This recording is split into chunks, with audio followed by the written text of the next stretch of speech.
亲爱的朋友们，欢迎来到微光夜读。我叫林凯，32岁，在一家叫智云科技的软件公司担任技术总监。这家公司规模不大，员工50多人，在企业管理软件这个细分领域小有名气。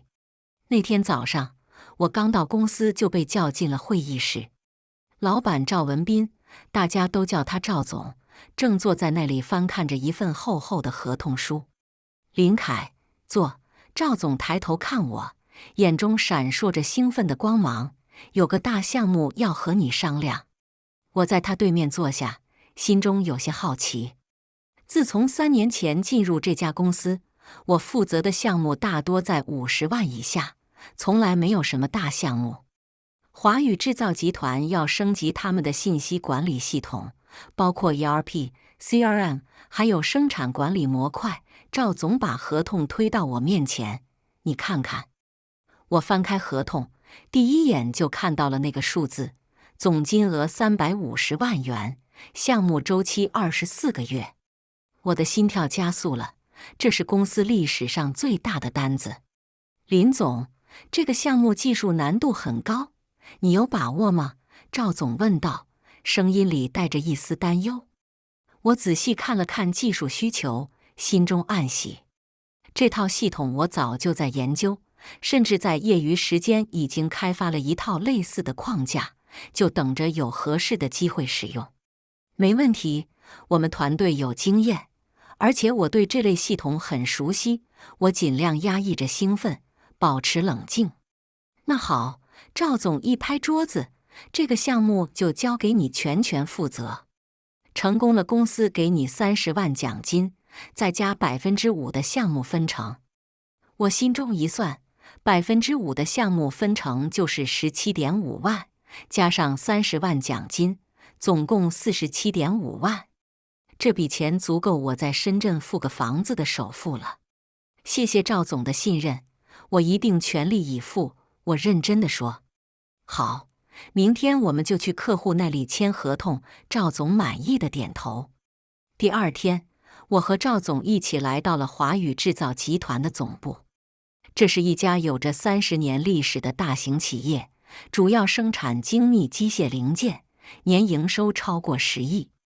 在会议室里，客户方的 IT 总监陈工是个50多岁的技术专家，对系统需求非常专业。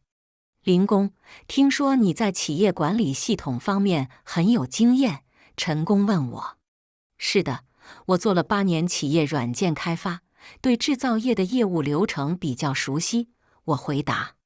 接下来的2个小时，陈工详细询问了技术架构、数据安全、系统集成等各个方面，我都一一作答，并且提出了不少优化建议。不错，林工的技术水平我们很认可，陈工满意的点头。不过我们有个要求。您说？我和赵总同时回应。这个项目必须由林工担任技术负责人，并且要求全程参与，不得中途更换。我们要把这一条写进合同里。我有些意外，没想到客户对我这么信任。没问题，赵总立即答应。林凯是我们公司的核心骨干，绝对不会有问题。合同很快签署完成。当我看到合同上那一条技术负责人林凯必须全程参与项目，如有变更需双方书面同意的条款时，心中有种说不出的安全感。回到公司，消息很快传开了，同事们都向我投来羡慕的眼光。凯哥，这次你发财了，我的下属小张兴奋地说。大家一起努力，项目成功了，团队每个人都有奖金，我笑着回应。那天晚上，赵总请我吃饭庆祝。在饭桌上，他举起酒杯，林凯，这次全靠你了。公司能不能上一个台阶，就看这个项目了。赵总放心，我一定不会让您失望的。我端起酒杯，心中充满了斗志。项目正式启动后，我几乎把公司当成了家。每天早上8点到公司，晚上11点才离开，周末也很少休息。华宇集团的系统确实复杂，涉及生产计划、物料管理、质量控制、财务核算等多个模块，而且要与他们现有的设备进行集成。林总，这个数据接口怎么处理？小张拿着一份技术文档问我。用 XML 格式建立一个中间件来转换。我在白板上画着系统架构图。我的团队一共8个人，都是公司的技术骨干。大家看到我这么拼命，也都跟着加班加点。第1个月，我们完成了需求分析和系统设计，客户方对我们的方案非常满意。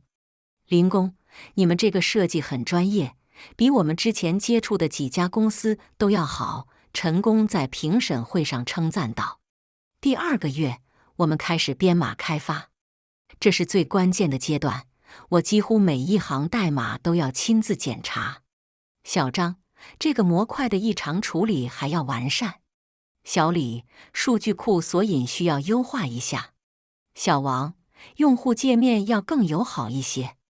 我每天都在不断的检查、修改、优化，很多核心模块我都是亲自编写的。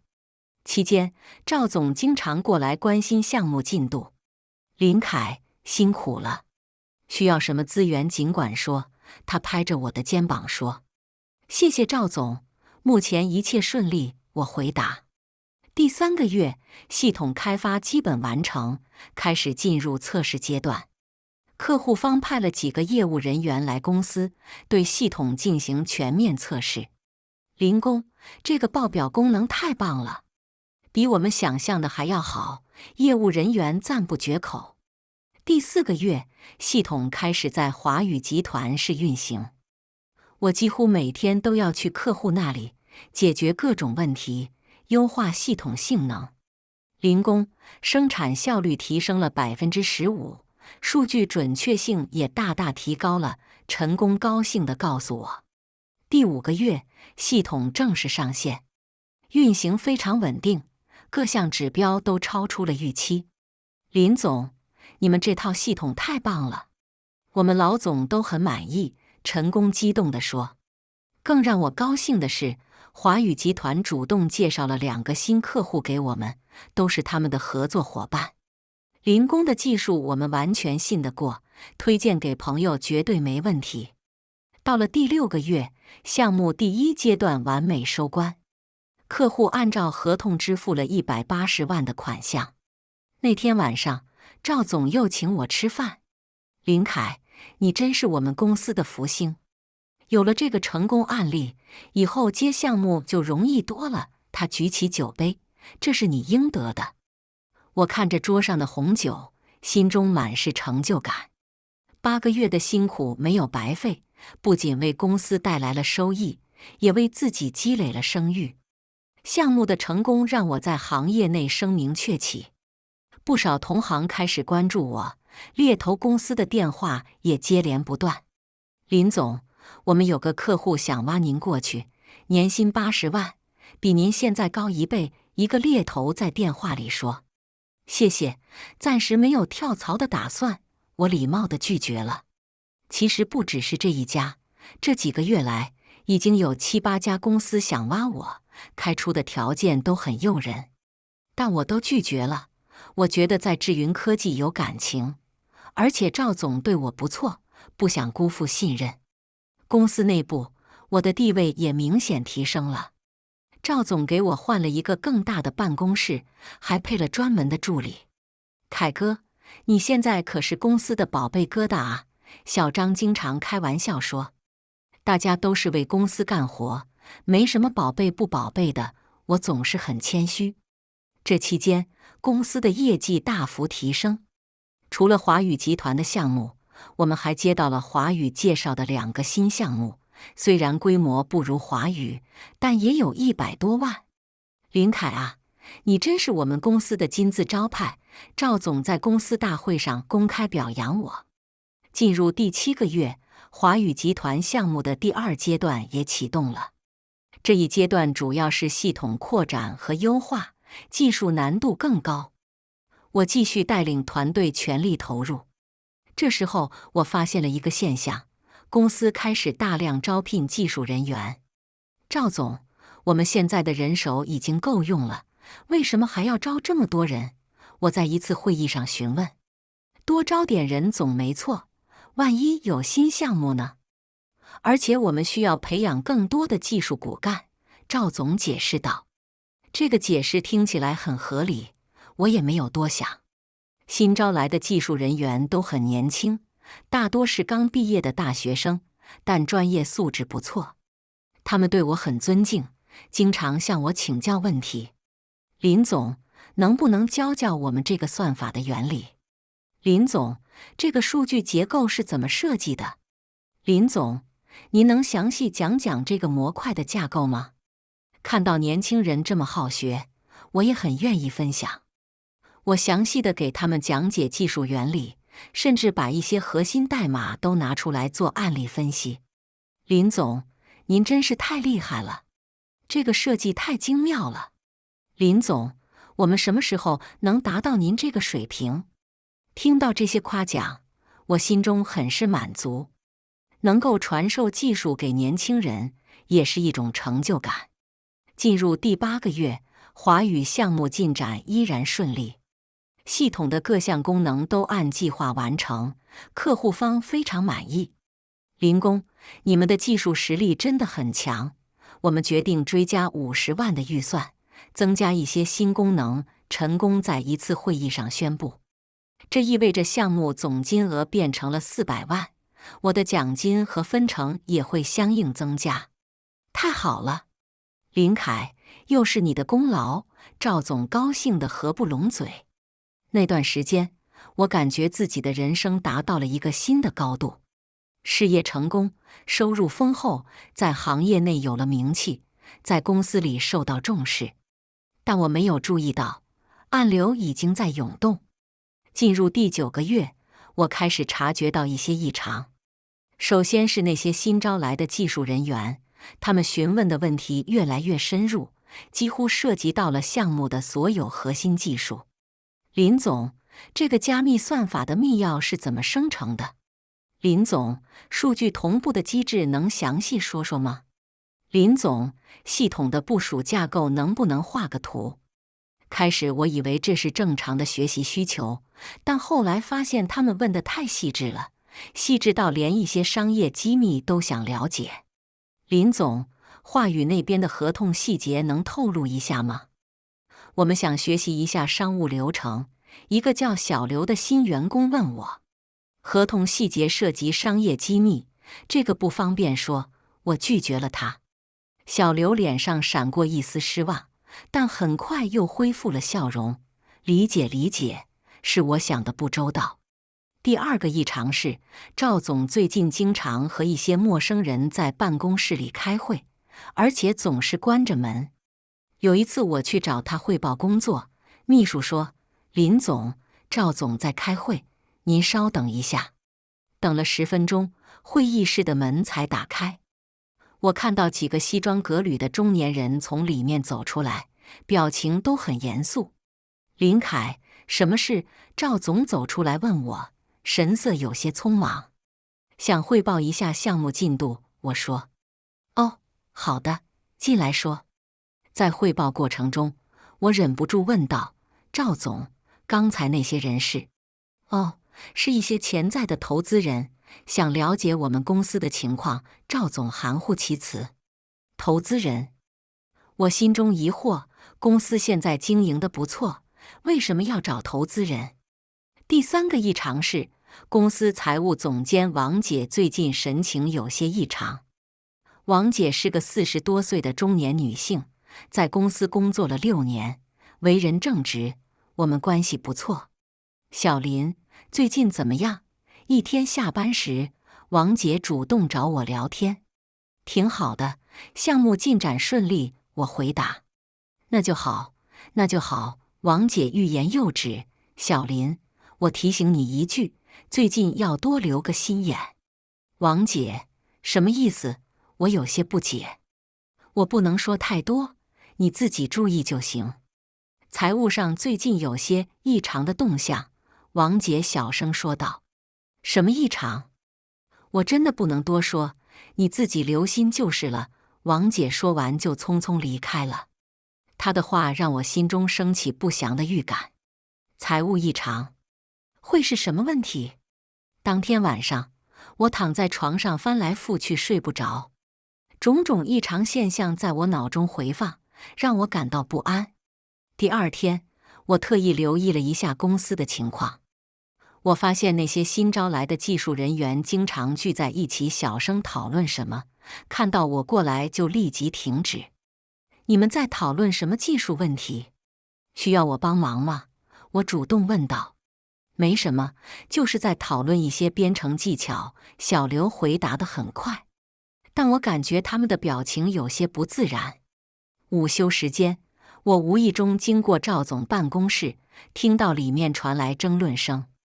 这套系统的市场价值很高，如果能独立运营，关键是技术要完全掌握，不能依赖某个人，要趁现在还没有察觉，抓紧时间。我的心跳加速了。他们在讨论什么？技术，独立运营，不能依赖某个人。那个某个人该不会是指我吧？我静静地站在门外，想听得更清楚一些，但里面的声音突然停止了。谁在外面？赵总的声音传出来。我赶紧离开，心中的不安越来越强烈。10月份，华宇集团的项目进入最后阶段，系统已经稳定运行了几个月，各项指标都超出预期。林工，我们老总说了，这是他见过的最好的管理系统。陈工兴奋地告诉我，效率提升了30%，成本降低了20%。听到这样的评价，我心中满是成就感。8个月的辛苦没有白费。陈工，能给我们一些建议吗？我们希望在技术上不断改进。我谦虚地说，改进已经很完美了。我们准备推荐你们参加今年的行业技术大奖。行业技术大奖，这是软件行业的最高荣誉之一，能够获得这个奖项，对个人和公司都有巨大的意义。回到公司，我立即把这个好消息告诉了赵总。太好了，林凯，你真是给公司争光了。赵总表面上很高兴，但我觉得他的笑容有些勉强。接下来的几天，公司里的气氛变得有些微妙。那些新招来的技术人员围着我转得更勤了，问的问题也更加尖锐。林总，能不能把核心代码的注释写得详细一点，方便我们学习？林总，系统的部署手册能不能更完善一些？林总，数据库的设计文档能不能共享一下？我开始警觉了。这些要求表面上合理，但实际上是想获取系统的全部技术细节。这些涉及商业机密，需要保密。我拒绝了大部分要求。林总，我们都是公司的人，有什么不能共享的？小刘有些不满。公司有保密制度，我们要遵守。我坚持自己的立场。小刘的脸色有些难看，但他没有再说什么。这时候，我想起了王姐的提醒，决定主动找她了解情况。王姐，您之前说的财务异常是什么意思？我在她办公室里小声问道。王姐看了看门外，确认没人后，压低声音说：“小林，公司最近有大笔资金进出，而且有些账目我不被允许接触。”什么意思？我怀疑赵总在筹备什么大动作，可能涉及到技术转让或者股权变更。王姐皱着眉头说：“技术转让，股权变更。”我的心一下子沉了下去。王姐，您确定吗？我不确定具体内容，但财务数据不会骗人。最近进来了一笔500万的资金，但我不知道来源。而且赵总让我准备一些技术资产评估的材料。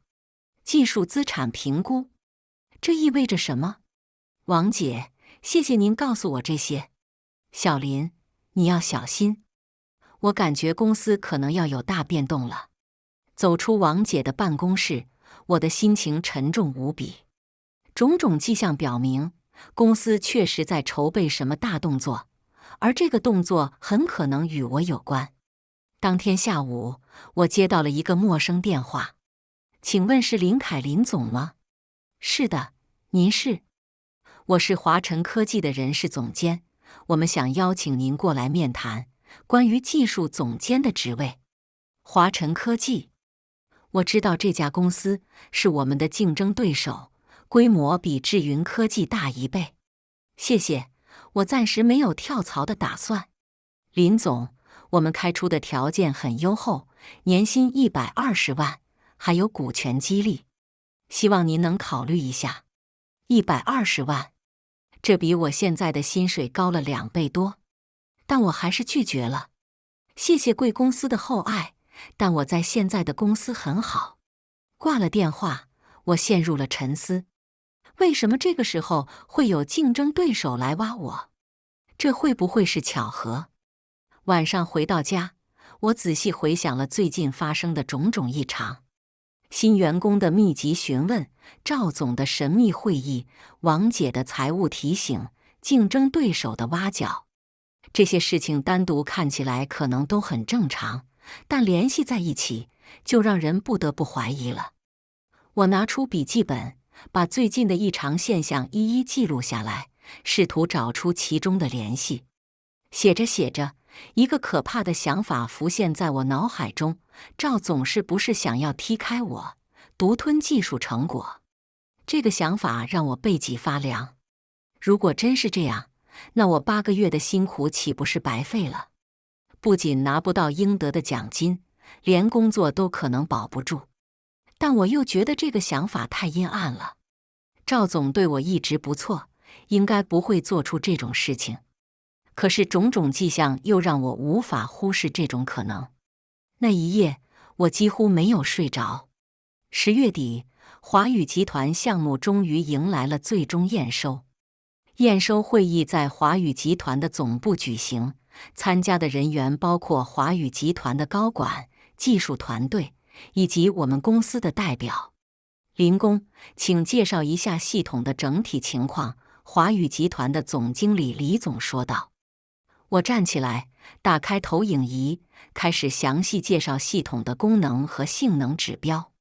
经过8个月的开发和3个月的试运行，系统已经完全稳定，生产效率提升了32%，数据准确性达到99.8%，用户满意度95%以上。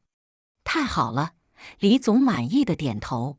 这个系统完全达到了我们的预期，甚至超出了预期。验收专家组也对系统进行了全面测试，结果完全合格。林工，这是我见过的最优秀的企业管理系统之一，验收组长说道。验收会议非常成功，华宇集团当场决定支付剩余的170万款项，并且表示要继续合作，开发第3期项目。林工，我们还有2个分公司也想上这套系统，希望能继续合作。李总说，这意味着又有几百万的项目在等着我们。会议结束后，赵总兴奋得满脸红光。林凯，你真是太棒了！350万的项目圆满完成，还带来了后续合作。我也很高兴，毕竟这是我职业生涯中最成功的项目。这是团队共同努力的结果，我谦虚地说。不，主要是你的功劳。没有你，就没有这个成功。赵总拍着我的肩膀说。当天下午，公司收到了华宇集团的尾款。财务确认到账后，赵总立即宣布要举办庆祝聚餐。今年公司业绩创新高，大家都辛苦了。今晚我请客，5星级酒店，不醉不归。员工们都很兴奋，这是公司历史上第1次如此大规模的庆祝活动。林总，今晚您可是主角啊！小张兴奋地说。大家一起庆祝，没有什么主角不主角的，我笑着回应。但我心中还是有些不安。最近的种种异常让我对赵总有了戒心，不知道他葫芦里卖的什么药。下午5点，大家开始收拾东西，准备参加聚餐。我正在整理桌上的文件，小张走过来说：“林总，赵总让我告诉您，今晚有个惊喜给您。”惊喜？什么惊喜？我也不知道，赵总只是让我转告您一声。惊喜？我心中的不安更加强烈了。晚上7点，聚餐在市区一家5星级酒店举行。赵总包下了一个大包间，能容纳50多人。包间装修豪华，圆桌上摆满了各种山珍海味。赵总坐在主位，我被安排在他右手边的位置。各位同事，今天是个值得纪念的日子。赵总举起酒杯致辞。我们公司成立5年来，从来没有接过这么大的项目，更没有取得过如此辉煌的成绩。大家纷纷鼓掌。这个成绩的取得，离不开在座每一位同事的努力，特别是我们的技术总监林凯。赵总把酒杯转向我，为公司立了大功。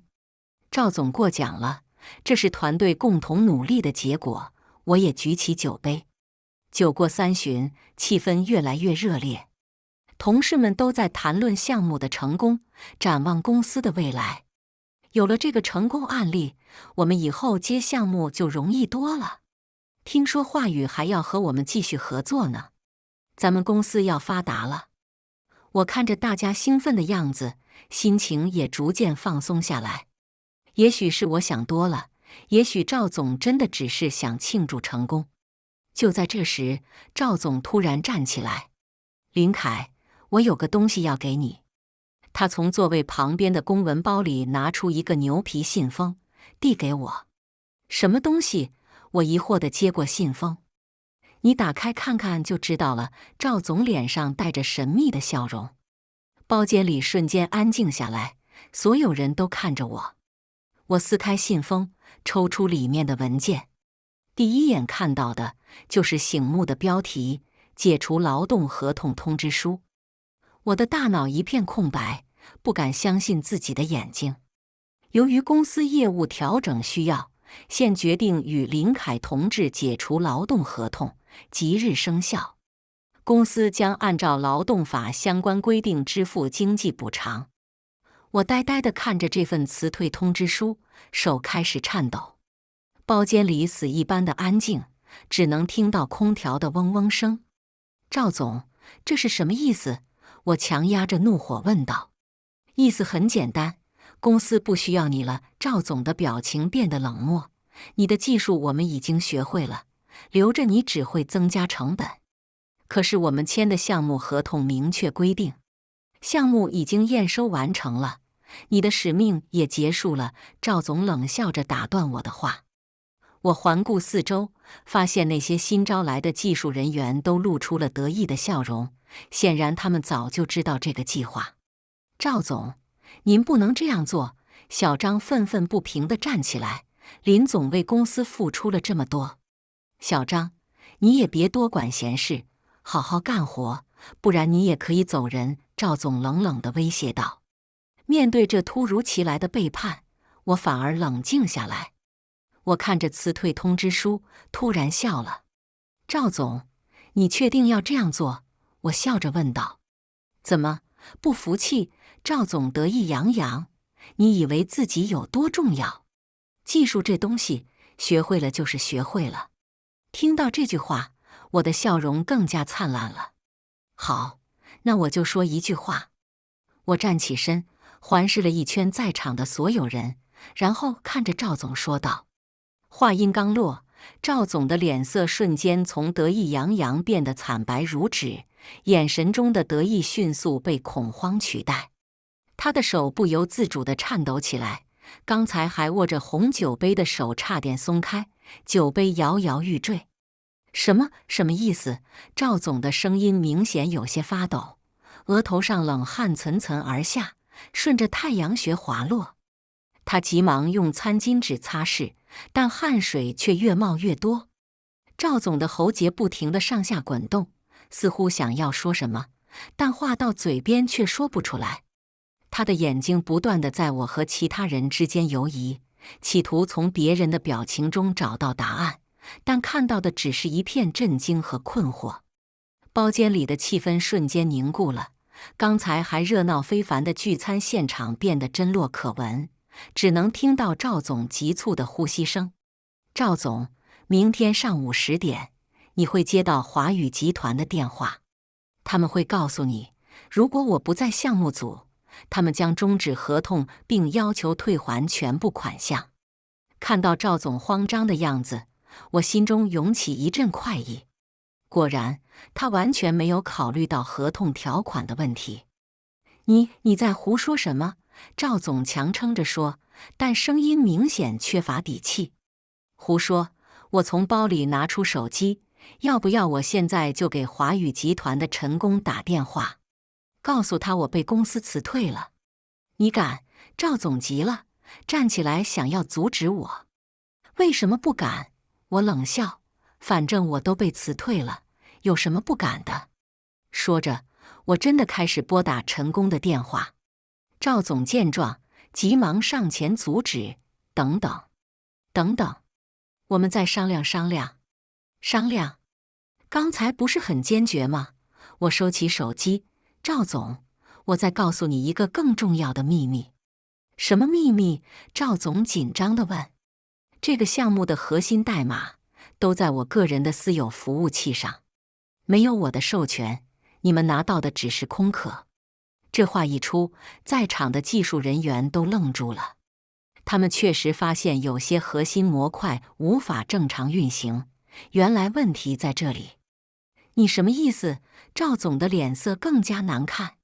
意思就是，没有我，这个系统就是废铁一堆。客户一旦发现系统出问题，不仅要退钱，还要承担违约责任。我慢条斯理地说：“林凯，你不能这样做。”赵总急了：“我们是同事，你不能害公司。”同事？我讽刺地笑了。刚才谁说要辞退我的？现在想起同事情谊了。这时，我的手机响了。我看了一眼来电显示，正是华宇集团陈工的电话。我举起手机给大家看：“你们看，这是华宇集团 IT 总监的电话，要不要我接起来，告诉他我被辞退的消息？”赵总的汗水流得更多了，他急忙摆手：“别接，别接，我们好好商量。”商量什么？我反问。你想要什么条件？赵总咬牙问道。我看着他狼狈的样子，心中暗爽。等了这么久，终于到了我反击的时候。很简单：第一，撤回辞退决定；第二，按合同给我47.5万奖金和分成；第三，给我20%的公司股份，我要成为合伙人。20%股份？你疯了！赵总瞪大眼睛。不给，我做事要接电话，那我现在就接这个电话。等等，赵总急忙制止我需要考虑考虑。考虑？我看了看手表，我给你10分钟。10分钟后我没看到新合同，我就接这个电话，然后收拾东西走人。到时候华宇集团要求退款，你们自己想办法解决。包间里的气氛紧张到了极点，其他员工都不敢说话，生怕卷入这场风波。林总，您别冲动。销售总监李经理试图打圆场，有什么事情我们坐下来慢慢谈。慢慢谈？我冷眼看着他，刚才为什么不慢慢谈？现在害怕了。李经理被我问得哑口无言。时间1分1秒的过去，赵总的脸色越来越难看。他知道一旦失去华宇集团这个项目，公司不仅要面临350万的退款，还要承担违约责任，其他客户也会对公司失去信心。更要命的是，华宇集团已经答应了后续合作，还介绍了新客户。如果这些都失去了，公司可能直接倒闭。还有5分钟，我提醒道。赵总终于屈服了。好，我答应你的条件。明智的选择，我满意的点头。那我们现在就签新合同吧。现在？这里没有合同文本，赵总说。没关系，我可以等。但在新合同签署之前，我的辞退通知书无效。我把辞退通知书撕成碎片，而且从现在开始，我要参与公司的所有重大决策。赵总咬着牙点头，好。就在这时，我的手机又响了，还是陈工的电话。陈工，您好，我接起电话，故意开了免提。林工，打扰了。我想确认一下，你们明天能过来做系统的最后检查吗？我们准备向集团总部汇报项目成果。我看了一眼赵总，然后回答：没问题，明天上午我亲自过去。太好了，有你在，我们就放心了。对了，我们已经把你们推荐给集团总部了，可能很快会有新的合作项目。谢谢陈工的信任。应该的，你们的技术实力我们完全认可，特别是林工你，简直就是我们见过的最优秀的技术专家。挂了电话，包间里再次陷入安静。听到了吗？我看着赵总，客户的信任是对我个人的，不是对公司的。失去了我，你们什么都不是。赵总的脸色灰白，他终于明白自己犯了一个致命的错误。接下来的几天，公司发生了翻天覆地的变化。第二天一早，赵总就找来了律师，起草新的合伙协议。我获得了20%的公司股份，成为公司的合伙人之一。林总，恭喜您成为我们公司的合伙人。律师递给我合同。我仔细看了合同的每一个条款，确保没有陷阱后，才签署了自己的名字。从今天开始，我希望公司能够更加规范地运营。我对赵总说，所有重大决策都要通过合伙人会议讨论。当然，赵总连连点头。现在的他完全没有了之前的嚣张。47.5万的奖金和分成也很快到账。这笔钱对我来说意义重大，不仅是对我8个月辛苦工作的认可，更是我人生的第一桶金。拿到钱的第二天，我就去看了房子，在南山区买了一套120平的3居室，彻底在深圳扎根了。公司内部也进行了大调整。那些参与背叛计划的新员工被陆续清理出去，因为他们的目的已经暴露，无法继续工作。林总，我们错了，能不能给个机会？小刘在被辞退前找到我求情。机会？当初你们算计我的时候，想过给我机会吗？我冷冷地回应。这些人最终都被清理出公司，取而代之的是一些真正有能力、有品德的技术人员。小张被提升为开发部主管，王姐继续担任财务总监，销售总监李经理因为参与了背叛计划，也被调离重要岗位。林总，谢谢您给我这个机会，小张激动地说。你一直很努力，这是你应得的，我拍拍他的肩膀。最重要的是，华宇集团的后续合作如期开展。他们不仅继续委托我们开发第3期项目，还介绍了3个新客户。林工，我们对你们的服务非常满意，已经向同行推荐了你们公司。陈工在电话里说。谢谢陈工的信任，我们一定不会让您失望的。有了这些项目，公司的业绩在接下来的几个月里翻了3倍。我的20%股份也水涨船高，价值超过了500万。赵总虽然股份被稀释了，但因为公司整体业绩的提升，他的收入反而比以前更多了。林凯，这次是我错了。一天下班后，赵总主动找我道歉，我被利益冲昏了头脑，差点毁了公司。赵总，过去的事就过去了，现在我们是合伙人，要一起把公司做大做强。我大度地说。你说的对，有你在，公司的未来一定会更好。几个月后，华宇集团真的推荐我们参加了行业技术大奖的评选。林总，我们的项目入围了。小张兴奋地跑来告诉我，行业技术大奖是软件行业的最高荣誉，每年只有10个项目能够入围，最终只有3个能够获奖。太好了，这是对我们技术实力的认可，我也很高兴。接下来的几个月，我们精心准备参赛材料，完善项目文档，制作演示视频。评选过程很严格，包括专家评审、现场演示、用户反馈等多个环节。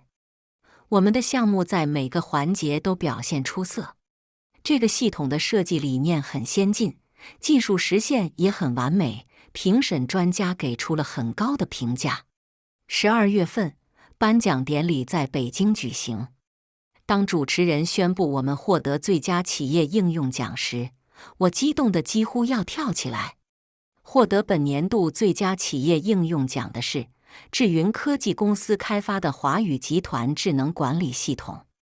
台下响起热烈的掌声，我和赵总一起上台领奖。这个奖项是对我们团队最大的鼓励。我在领奖台上说，我们会继续努力，开发出更好的产品。这个奖项让我们公司在行业内声名鹊起，很多大企业主动联系我们，希望合作开发项目。林总，我们是中石化下属的一家公司，想请你们开发一套生产管理系统。林总，我们是比亚迪的子公司，需要升级现有的信息系统。林总，我们是华为的合作伙伴，有个大项目想和你们合作。各种合作邀请纷至沓来，我们的项目排期已经安排到了第2年下半年。2025年春节前，公司召开了年终总结大会。今年是公司成立以来最辉煌的一年，赵总在台上总结，营收达到了2000万，比去年增长了300%。这些成绩的取得，离不开我们的合伙人林凯的贡献。大家热烈鼓掌，我站起来致谢。谢谢大家的支持。公司的成功是全体员工共同努力的结果。会后，赵总私下找到我，林凯，公司能有今天，主要是你的功劳。我想把股份再分给你一些。不用了，现在这样挺好的。我拒绝了他的提议，重要的是把公司做得更好。那天晚上，我一个人在办公室里回想这一年的经历，从项目成功到被背叛，再到最终的反击胜利，这个过程让我成长了很多。我明白了一个道理，在职场中，最重要的不是忠诚，而是让自己变得不可替代。只有掌握了核心竞争力，才能在关键时刻保护自己。我也明白了什么叫做害人之心不可有，防人之心不可无。赵总的背叛让我看清了人性的复杂，但我并没有因此变得愤世嫉俗，而是学会了更好地保护自己。更重要的是，我学会了如何在逆境中保持冷静，如何在关键时刻做出正确的判断。如果当时我情绪失控，或者没有提前做好准备，结果可能完全不同。春节期间，我回到了老家，父母看到我买了房子，又成了公司合伙人，都很高兴。儿子，你在深圳混得不错啊，父亲欣慰地说。还行吧，主要是运气好，我谦虚地回答。什么运气好？这是你自己努力的结果，母亲说。不过要记住，做人要厚道，不要学那些坏人。妈，您放心，我知道分寸。2025年，公司迎来了新的发展机遇。那个曾经想挖我的华晨科技，在听说我们获得行业大奖后，主动提出了合作邀请。林总，我们想和贵公司建立战略合作关系，华晨科技的老总亲自来谈合作。欢迎合作，但我们有个条件，我说。什么条件？技术主导权必须在我们这边。没问题。这种变化让我感慨万千。1年前，他们想挖我，被我拒绝了。现在他们反过来求合作，而且要让我们主导。这就是实力的变化带来的地位变化。与华晨科技的合作很成功，我们联合开发了几个大项目，进一步扩大了市场影响力。我个人的声誉也达到了新的高度，不仅在技术圈内有了名气，还经常被邀请参加各种论坛和会议做演讲。今天我想和大家分享一个观点，在技术领域，核心竞争力就是最大的话语权。我在一次技术论坛上说，台下响起热烈的掌声。很多人认为技术人员只要专心写代码就行了，不需要考虑其他事情。但我认为，技术人员更要有商业意识，要学会保护自己的利益。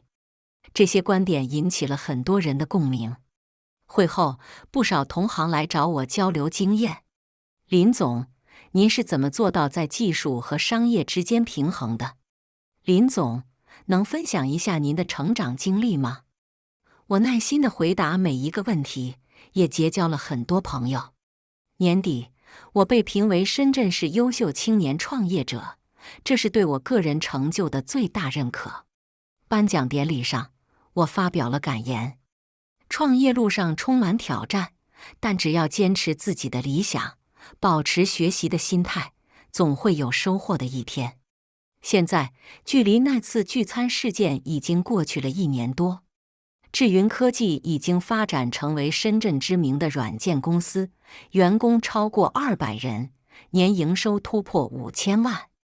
我的20%股份价值已经超过1000万。更重要的是，我在行业内建立了良好的声誉，成为了企业管理软件领域的专家。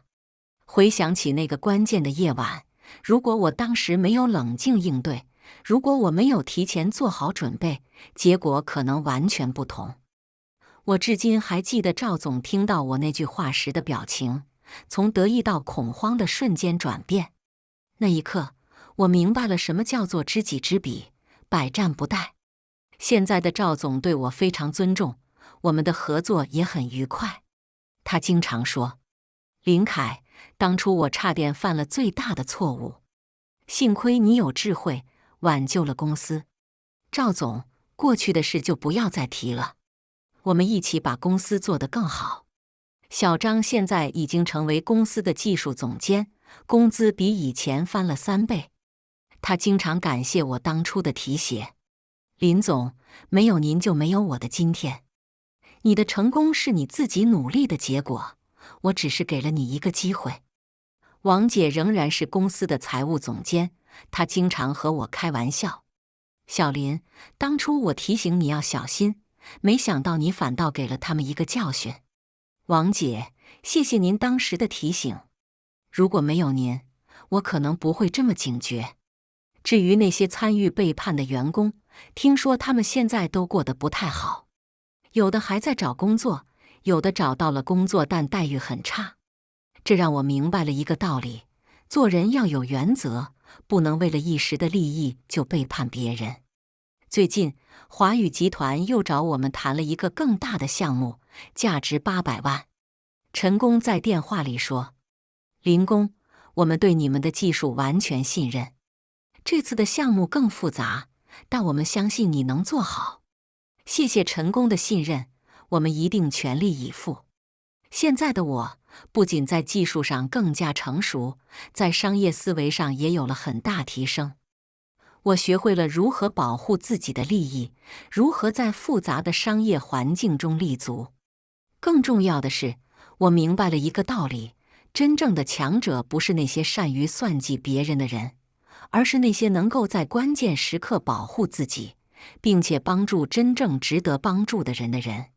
今年，我准备启动自己的新项目，成立一家专门的技术咨询公司，帮助更多的企业解决技术难题。技术改变世界，智慧成就未来，这将是我新公司的座右铭。回望来路，那次聚餐事件虽然让我经历了人生的低谷，但也成为了我人生的转折点。它让我学会了如何在逆境中反击，如何用智慧战胜困难。现在，我对未来充满信心。无论遇到什么挑战，我都有能力应对，因为我明白了一个最重要的道理：在这个世界上，最强大的武器不是金钱，不是权力，而是智慧和实力的结合。只有让自己变得不可替代，才能在任何环境中立于不败之地。感谢大家的观看，本期故事精彩吗？欢迎大家在下方评论区吐槽。如果你喜欢这类故事，记得点击订阅微光夜读，并分享给更多的人，这会对我帮助很大。再次感谢大家的观看。